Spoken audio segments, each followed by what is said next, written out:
Alright, magandang araw po sa ating lahat. Kumusta ang tanan? Kumusta kayong lahat sa ating mga subscriber na nandyan po lagi, sa ating mga walang sawang sumusuporta at sa mga kababayan sa Pilipinas, sa labi na sa Bohol, ang ahang probinsya. Kumusta ang tanan diha sa Bohol? Amping tang tanan, o ilabi na sa mga kapwa natin nga OFW, kapwa natin OFW na laging sumusuporta din sa ating bansang Pilipinas, kasi ganoon naman talaga, 'di ba? Mayroon tayong nagpapadala tayo ng mga remittance, mga ganun, kaya sumusuporta tayo sa Pilipinas. Kaya lang malaswerte nga lang kasi kinukurakot itong mga alam nyo na kung sinong nangungurakot dyan. Tapos sabihin tayo daw ang mga bayani, mga OFW, puway na lang sa inyo. Tayo mga bayani, turing niyo sa amin na kami ang ginagatasan ninyo. Ay nako. Tapos ito na yung time na pag-usapan natin itong impeachment ni VP Sara ngayon. Dalawang congressman na noon ito sila ay pumirma noon sa impeachment ni VP Sara. Itong si Antipolo Congressman 1st District, itong si Roberto Puno, na ngayon bumaliktad na. Hindi niya suportahan itong impeachment ni VP Sara itong parating na February 6. At isa pang congressman na hindi rin susuporta sa impeachment ni VP Sara, itong si Bini Abante. Aatras na rin sa kanyang suporta dito sa impeachment. Noon, grabe to sila, no? Pumirma nga to eh. Ito si Puno at saka ito si Abante. Ito si Puno, oh. Itong pirma niya noon na ni-impeach na si VP Sara, pero ngayon nag-iba na yung iba na yung tugtog ni Roberto Puno ng Antipolo City. Ito yung sabi niya, oh. Ano po, ay balita namin, may magfa-file ng impeachment complaint laban kay Pangulong Bongbong Marcos sa Congressman Puno. Anong basa ninyo? Sa palagay niya, iuusad ba yan? Alam mo, sa akin, at sa maraming nakakausap ko, no, parang sa Congress, parang sawa na kami sa impeachment eh. Ang dami-daming pinag-uusapan na, ang dami nating problema. Hindi pa nga natatapos itong pag-iimbestiga dito sa mga nangyari sa mga flood control, hindi ba? Tuloy-tuloy pa yan. Si Senator Lacson, tuloy-tuloy pa yung investigasyon niya at mabuti na lang, no? Tinutuloy niya yung investigasyon niya. So, palagay ko marami pa kami dapat isipin. Siyempre, katungkulan namin na pag may dumating na impeachment complaint, titignan namin. Di ba? Basahin namin kung meron bang base yan o wala. Pero sa tingin ko, kung hindi naman napakaseryoso, napakalinaw ng ebidensya at mga ano lang, kung parang namumulitika lang yung mga nagpapile ng impeachment, kami talagang hindi na namin talaga, NUP at saka ako personally, hindi na namin talaga papansinin niya. Parang sayang lang ang oras. So it goes also for any attempts to impeach the Vice President. President Yeah, and Vice oo. President. Oo, lahat. Lahat na impeachment, parang wala nang saysay yan eh. Kasi, ang dami na oras na nalagay dyan eh. Kung saan-saan na nakarating yung mga impeachment na yan eh. Tapos ang nakikita natin, siguro, hindi siguro malinaw at hindi gusto ng tao talaga kasi walang dinadatnan eh.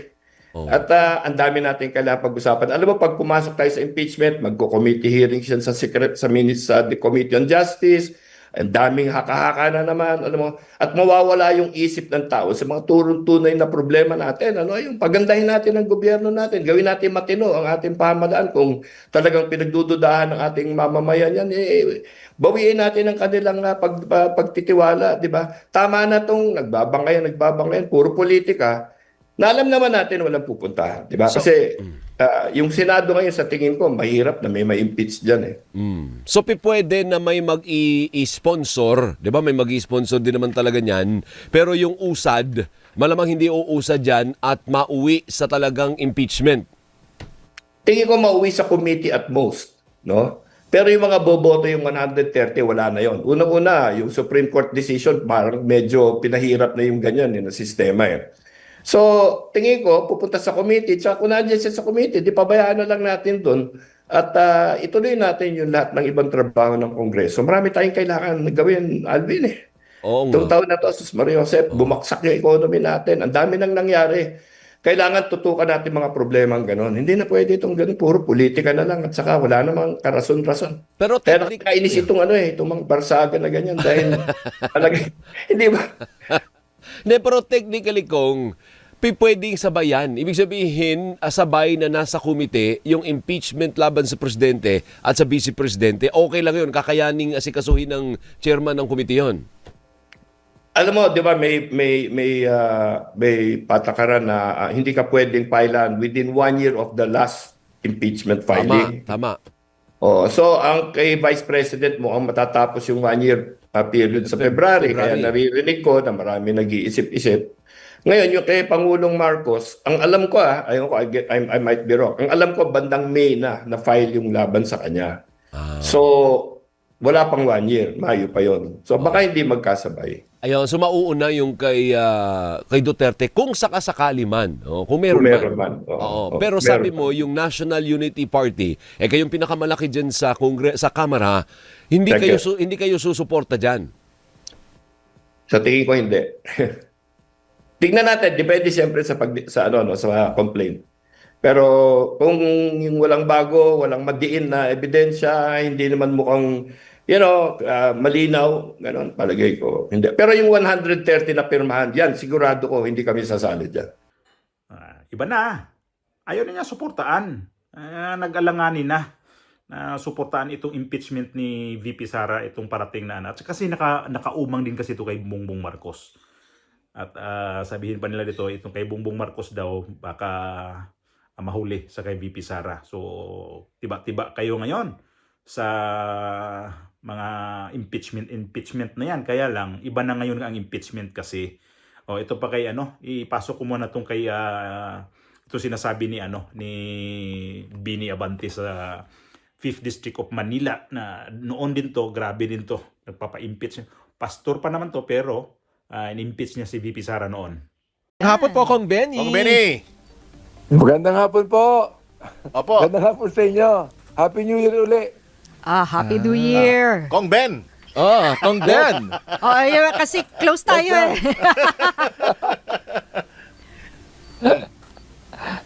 Kong. Ayan.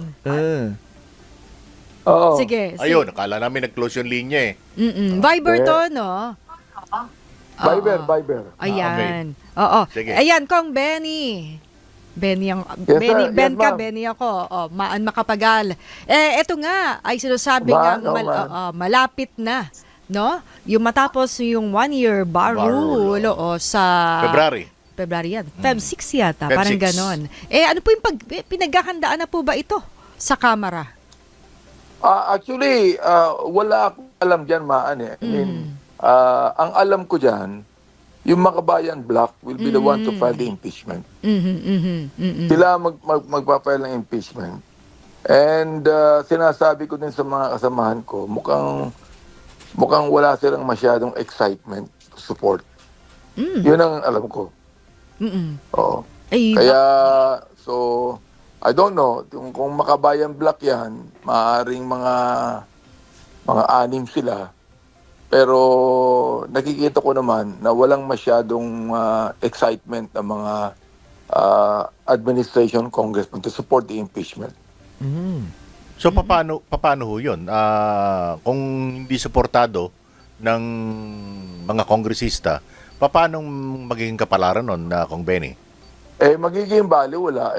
The thing is, ang sinasabi ng mga congressman natin, magiging baliwala rin sa Senado. Ibig sabihin, more senators will not support the impeachment proceeding. So, ibig sabihin, wala na bang pag-asa na mahabol natin? Alam mo, ano yan yung bang, sabi ko nga, we will just cross the bridge and we get there, no? Yung lagi sinasabi nila. But at this point in time, wala akong nakikitang talagang massive support for the impeachment right now. Pero kung I don't know when we get back to the Congress session, palagay ko mga 2 weeks from now, kung merong talagang magkakaroon talaga ng support. kasi Pero at this point in time, hindi pa eh. pero kung ang magiging basihan is bakit tinatabangan yung mga kasama niyo dyan sa Kongreso, yung naging kapalaran ng impeachment sa panahon ni dating Senate President Chis Escudero. Iba na ngayon ang ano, di ba? Iba na ngayon ang liderato. Maaari, iba na ang liderato, pero still, meron pa rin mga May doubt pa rin. supporter si Vice President Sara that will go against the impeachment.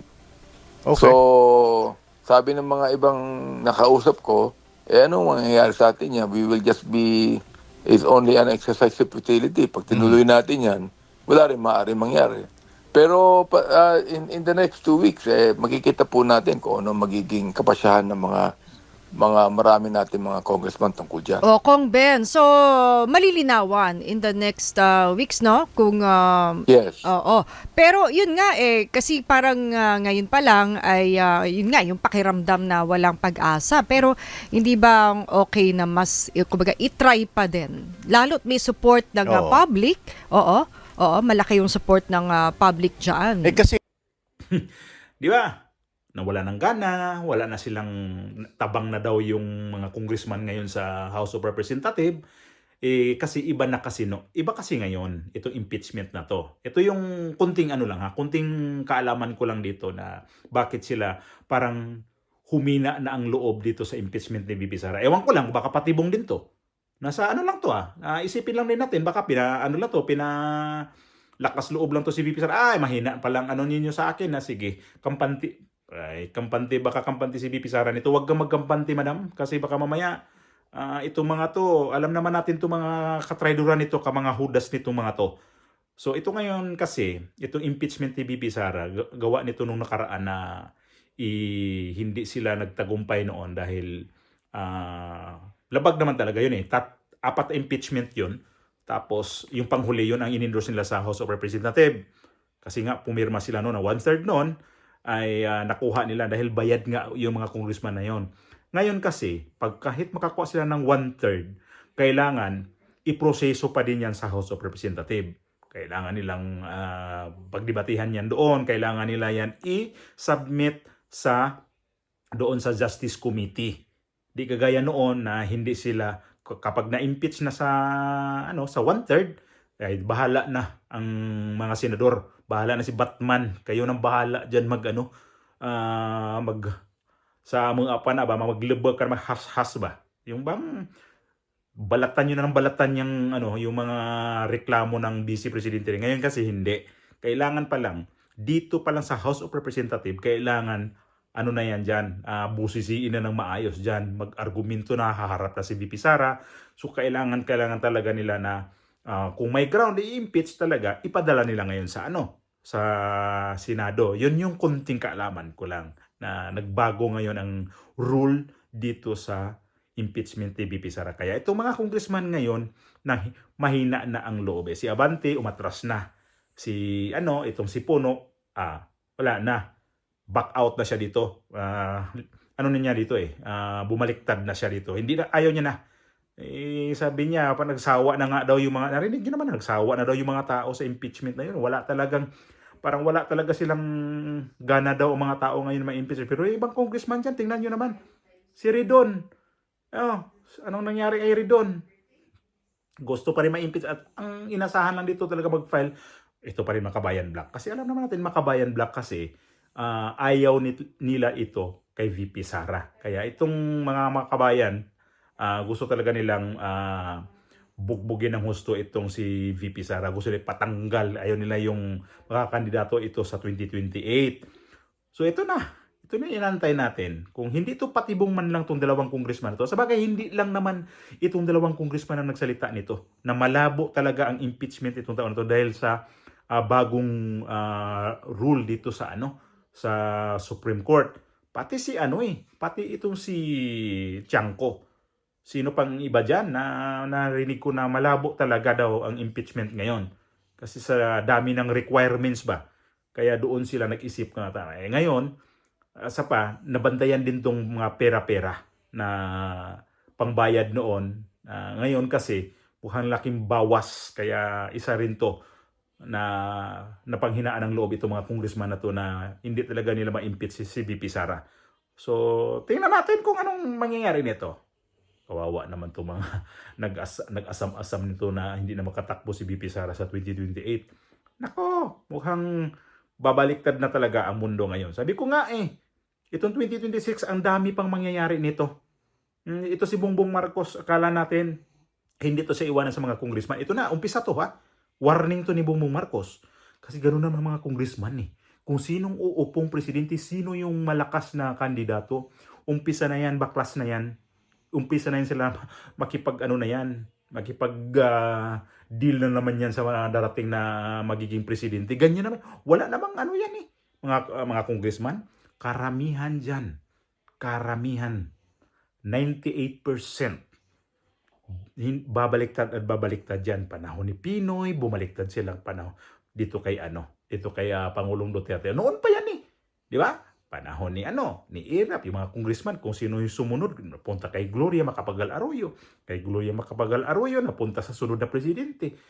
Kay Pinoy, baliktad naman sila kay Duterte. Ngayon, kay mga congressman ni Pangulong Duterte na sa kanya, kay Bongbong na naman. Ito mga congressman ngayon, 2026 na, 2027, mag-file na naman sila ng candidacy. Ayan na. Unti-unti nang, lumuluwag na. Naghakat pagpisi paskabaw, may kunting luwag na itong paghukat sa PC. Kaya ayan naka para ko si Bongbong Marcos nabulol sa United Arab Emirates. Nako bumaliktad na ito si Pono at saka si Abante umatras na.